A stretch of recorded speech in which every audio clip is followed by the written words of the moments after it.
Hey, how's it going everybody? Welcome back to another Gemstone Legends video. In this video, I want to talk about statuses, specifically positive statuses, or if you play Empires and Puzzles, what you might think of as buffs, things that make your heroes stronger. There are a lot of statuses in this game, and I've seen a lot of confusion in various videos regarding what these things are for, what context they're most beneficial in, what combinations they might be most beneficial in. And so I wanted to do just a brief explanation, giving you that information. We'll do some more advanced videos in the future talking about some more advanced gameplay around statuses, but I feel like there was a need, or is a need, for people to understand these statuses more in depth. So this video might not be a perfect fit if you're an advanced player and you know all this stuff like the back of your hand, but for most new players, I think this is a really important resource for understanding the breadth of positive statuses in the game. There will be another video following soon where we're going to talk about negative statuses or ailments, if you will. So make sure to subscribe so that you don't miss that. If you enjoyed this video while it's going, please hit that like button. It's a great way for you to help support the channel. And yeah, let's get into the video. So if you haven't tried Gemstone Legends yet, come check it out and play alongside me. It's another really fun and deep strategy RPG like Empires and Puzzles, but with some fun new twists, and a lot of people from Empires and Puzzles have already joined. Not only can you help out the channel by using the download link in the description of this video, but if you enter the code #Spock_2021 hashtag in the global chat, you can get a nice starter bonus including gold, gems, gold scrolls, and a free epic hero Elidor, all valued at about $50. Once you join, you'll also get access to a set of beginner events where you can earn another epic hero Soliana, a 5-star legendary set of equipment, which is what you use to boost the stats and performance of your heroes, and a platinum scroll for another epic or legendary hero in the game. Those links and codes are in the description down below. Just be sure to enter that code in the global chat after finishing the tutorial within 24 hours of downloading the game, and I look forward to seeing you all there. Okay, some of these are going to be self-explanatory, but again, the ones that aren't, we'll make sure to talk about those more in depth. So, increase attack. Attack is increased by 50%. Unlike Empires and Puzzles, where these numbers can fluctuate depending on the hero, they are fixed in this game at this point. It's possible that could change in the future, but for right now, these are fixed. So that kind of just seems to be a different stylistic approach, and it makes it a little bit easier to remember and figure out what's going on because they're always the same. So attack is increased by 50%, just going to make your heroes hit harder, both in terms of their gemstone attacks and also their specials or sometimes their passive skills. Increased defense. Defense increased by 50%. This will make you obviously more, or maybe not obvious, but this will make you more resistant to attacks. The defensive stat of your hero is going to be increased by 50%, making you take less damage as the damage calculation is carried out in an attack. Increased resistance. Resistance is increased by 40%. In this game, it's not a guarantee that that negative statuses will be placed. Positive statuses, I think, have a 100% chance unless the hero card says otherwise, but negative statuses, there's always a chance that they'll miss, and if the resistance of a hero that you are attacking is high, or in this case, increased, that makes it less likely that you will land those statuses. Contrary to that is increased accuracy. So if you are trying to place statuses, having increased accuracy makes it more likely that you will land those negative statuses like defense down, attack down, bleed, burn, any of those kinds of things. Both resistance and accuracy can be increased in the equipment that you put on your heroes, but these statuses that result from hero specials can also have a similar impact. Increased critical chance. Crit rate increased by 30%. So critical is the chance to do increased damage. I think in Empires and Puzzles, it's always just double damage or, plus 100% damage. In this game, it relies on the gear that you have and other effects. I think critical chance would be related to increased attack as well. So I think there can be cumulative combinations, but this means that if you do land a critical hit in either a gemstone attack or a special skill attack, since special skills can crit in this game, that will be increased. Crit rate. Sorry, I think I was explaining crit damage there. Crit rate is the likelihood that you will land a critical hit. So if you have 100% critical hit rate, that means every hit you land will be a critical hit. Sorry for explaining those out of order. Increased critical damage is how much damage you will do when you land a critical hit. So ideally, every hero, based on the gear you put on them, if they're an attacking hero or a damage-based hero, would have a very high crit rate and as high crit damage as you can possibly get, and that will ensure that you land some truly massive hits. Increased speed. Speed is increased by 30%. So speed has to do with what order the heroes go in. The turns don't just alternate one to the next like they do in Empires and Puzzles. Individual heroes have turns, and that is determined by the speed of the heroes. They're kind of ranked in order as the match starts. The higher the speed, the sooner they will go. The slower the speed, the more time it will take.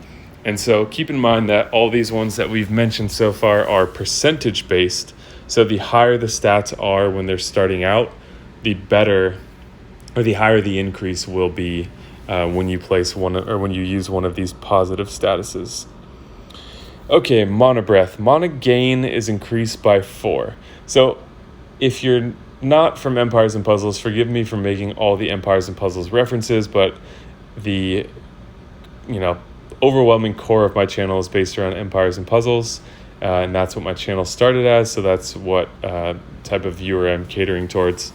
So mana gain is basically like, or increasing mana gain is sort of like leveling up your mana troops in Empires and Puzzles, where it's going to take fewer tiles to charge your heroes.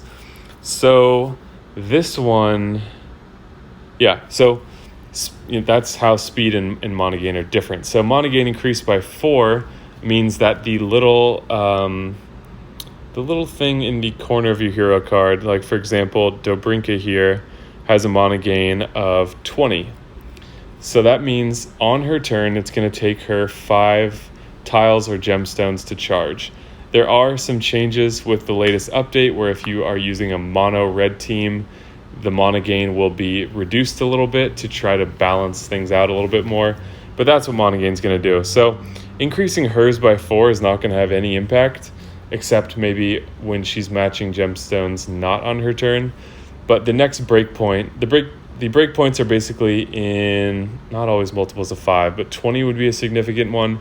25 would then mean you only need 4 gemstones on her turn. So that's what mana gain is going to do for you. And increasing that is definitely helpful. So that's Mana Breath. Next up is Recovery. Recovers 5% HP per turn. This is a good status for multiple reasons. One, in this game, healers heal a lot less than they do in Empires and Puzzles because the HP is so much higher to start. So like a 20% heal is actually quite good. And what we're seeing here is 5%, but you're almost always landing this status for at least 2 turns, sometimes more than that. So that means across 2 turns you're healing for 10%, and this stuff can add up really fast, especially if you are using a hero that's giving you that recovery status that has a high mana gain, because then they're going to be charging up a lot faster. The other benefit to statuses like this is that a hero can only have 10 statuses on them at a given time. And from what I've seen, please correct me if anyone knows if this is wrong, but from what I've seen in my own observations, if you have 10 statuses on you, positive or negative, no other ones can be placed. I don't think that new statuses displace old ones. I think you have to wait till that turn duration runs out. So if you can, sort of clog up your heroes with positive statuses, it can make you less vulnerable to enemies that are trying to place negative statuses. So that is one advantage to recovery over just a standard heal that happens.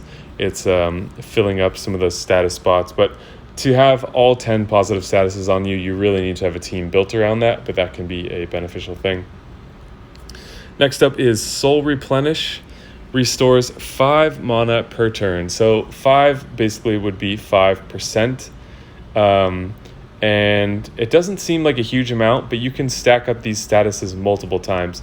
That's something I should mention as well, now that I think about it, is that some of these statuses can be on heroes multiple times. Things like increased defense, resistance, accuracy, I think critical chance. These early ones, you're only going to get once, but these other ones, Mana Breath, Recovery, Soul Replenish, those can stack. And so if you have 10 Soul Replenishes on you, for example, then you're gaining 50 mana per turn, or 50%. So those can be pretty powerful if you're combining multiple heroes that have those, or if you have a hero that's casting it with a really good mana gain and it's going off frequently. So keep that in mind as well.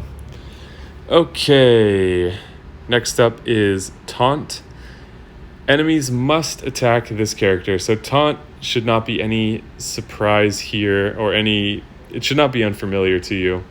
But basically what it means is with gemstone attacks or single target hitters, they must hit the hero while Taunt is active. They cannot attack another hero.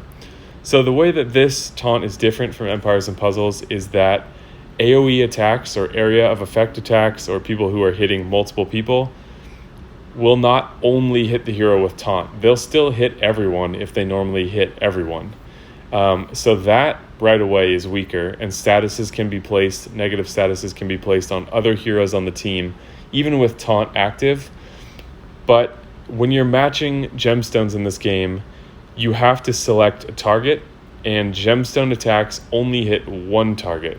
In Empires and Puzzles, when you're matching tiles on the board, you can potentially hit everyone with a big cascade, and Taunt does not block that. So there's sort of trade-offs. And Taunt in the right situation, you can have even more control over who gets attacked in this game. Okay, next up is Reflect. Reflects 20% of the damage dealt back to the attacker. I think that this recently was reduced. If I recall, this used to be around 30% when they did the raid boss update. Too many people were using Reflect heroes to do damage to the raid boss that way. So I think they lowered this a bit. It's not super impactful, but it is sort of free damage in a way. And so it is still a useful status. The part that I'm not sure about is the Reflect 20%. It sounds like all that 100% of the damage is taken by the hero. There's no damage reduction happening, and just 20% is applied back to the attacker. So I don't think it's actually like defending the hero so much as just also dealing damage to the attacker because of this Reflect. Sorry about the siren in the background. I'm in Hawaii right now, and I have heard more sirens here than anywhere in my entire life.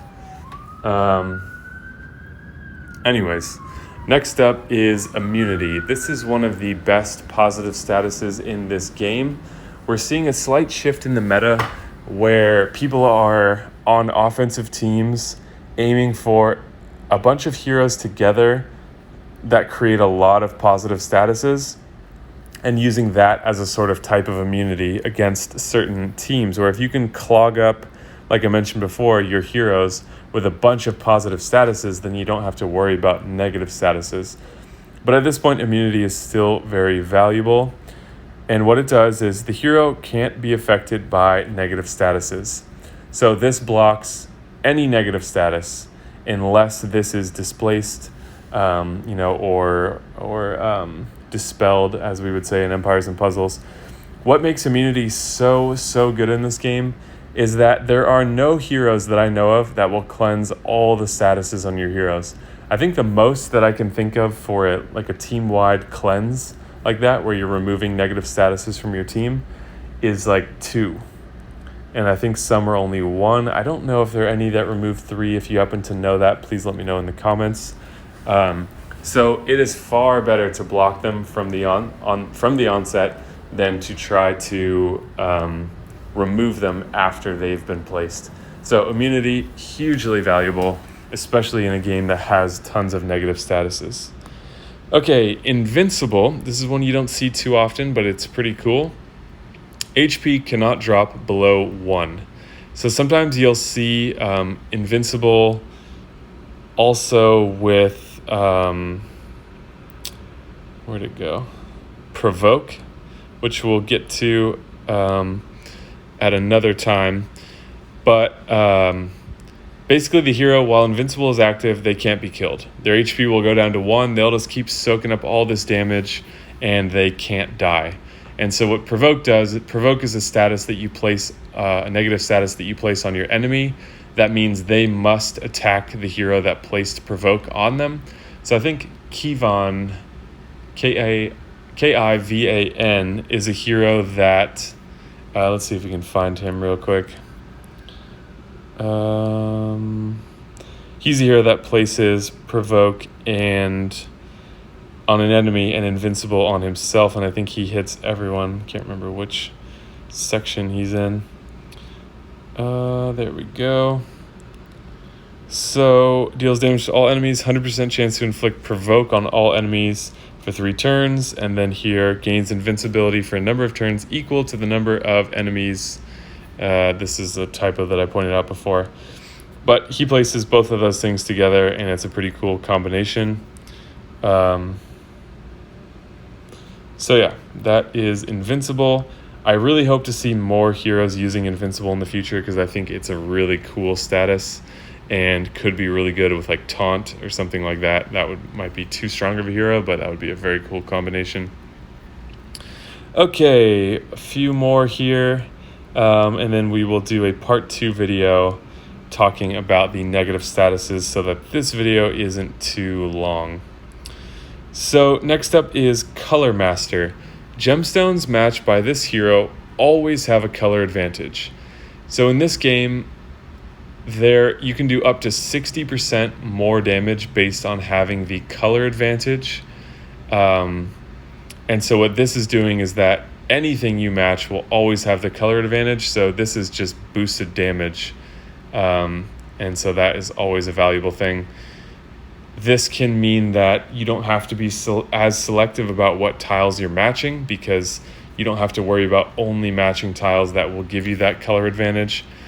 So it just makes the board a little bit more flexible and still having that increased damage, which is really helpful. All right, next is Soul Link.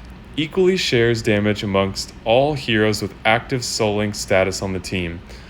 I have not used one of these heroes on my own offensive team, though I just pulled one recently, so I'll have to report back in another video.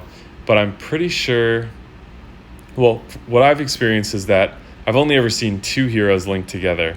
So I don't know if this is setting up other heroes coming in the future, or if you're on offense and you can intentionally match the color of that hero more often, you can start to link a bunch more of these together. I'm not quite sure, but this is a way to make a particular hero more resistant. So one hero that comes to mind with this Soul Link is Nefri, who I think applies Recovery and Soul Link. So it's like a lifeline for a hero that might be almost dead or a hero that is most vulnerable. This gives you a way to keep them alive and in the fight. So that is a very useful one and is part of a lot of defenses. If you look at the arena right now, there's like a Nefri on every top team because it makes it really hard to get a foothold against them by killing a hero. Okay, next up is Fortify, 30% less damage taken from special abilities. So basically just special skill damage reduction. Still quite powerful, and the nice thing is you can combine this with regular increased defense to really make this hero, or the hero that has both of these statuses, a lot tougher. So it's cool that you have the option of being able to combine both of those things because they are different effects. Protective Shield. Additional shield points that cover current HP must be taken down first. So if you play Empires and Puzzles, this is like temporary HP, except that instead of actually being counted as HP, it's counted as a shield that is a buff or a positive status, and therefore it has a turn duration.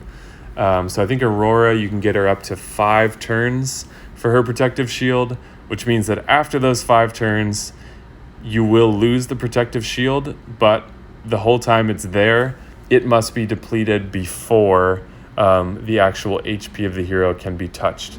So it's sort of like a healing that does expire, a little bit different than Empires and Puzzles, but still a very valuable status. And then last up on the positive status list is Board King. Can match gemstones an additional time if affected by this status at the turn's start. So normally most heroes can match 3 times per turn. Some heroes, because of their passive ability, can match 4 per turn, and if they have Board King, then they can match 5 per turn. So a hero like Maharold, which we can look at right here, he can gain Color Master, which means he always has the color advantage, increased critical damage, increased attack, and Board King. All these things together, he can do massive damage just with gemstone attacks. That is his entire special, but it is quite good. He can match gemstones 4 times by default, and all this other stuff. So he can match 5 times at the most, but that is what Board King is. So something that I didn't mention at the beginning is the way these statuses work. The way they work is that they only decrease during your enemy's turn. Or let's see. This is always confusing to me for some reason, but if you place defense down on your enemy, the turn duration will not move during your turn. It will only move during their turn. Additionally, if they place a negative status on you, it will only decrease during your turn. So I think, and please correct me if I'm wrong, for some reason this is really hard for me to remember despite having played this game for months now, the way that statuses move. So I think if your enemy puts bleed on you, then it will only decrease during your turn. Additionally, I guess statuses that are on you, whether they be positive or negative, will only decrease during your turn. Statuses that you place on your enemy, whether positive or negative, will only decrease on their turn. That's what it is. So it's kind of cool because if you place defense down on them and you have 5 hero turns in a row, you get all those turns to hit them with their decreased defense. It happens to you as well. Or if you have Taunt on your team and they have 5 turns in a row, your Taunt is not going to move until it's your turn again because it is one of your statuses. So it's just different. I'm not going to say it's better or worse because, to be honest, it's not better or worse than the way Empires and Puzzles does it. It's just different. And I like that it's different. It's a different game. And I think that is part of what makes it fun, Sometimes you need a break from one game and you want to have something that functions a little bit differently. So if you enjoyed this video, please leave a like and subscribe to the channel. Both free ways to show your support. If you're interested in playing Gemstone Legends alongside me, there are instructions in the description of this video. Using those download links will also help support the channel, and using that promo code will make sure that you get your free stuff in the game that we talked about earlier in this video. So share your thoughts down below. Make sure to subscribe so that you don't miss the next part of this video where we're going to be talking about negative statuses to round out this little explanation series. I think I already said it, but please share your thoughts in the comments down below. It's fun interacting with you guys, and I like that this is such a knowledgeable community and people can share things that I might not have thought about, and everyone benefits because of it. So thank you guys so much for watching, and I will see you in the next video.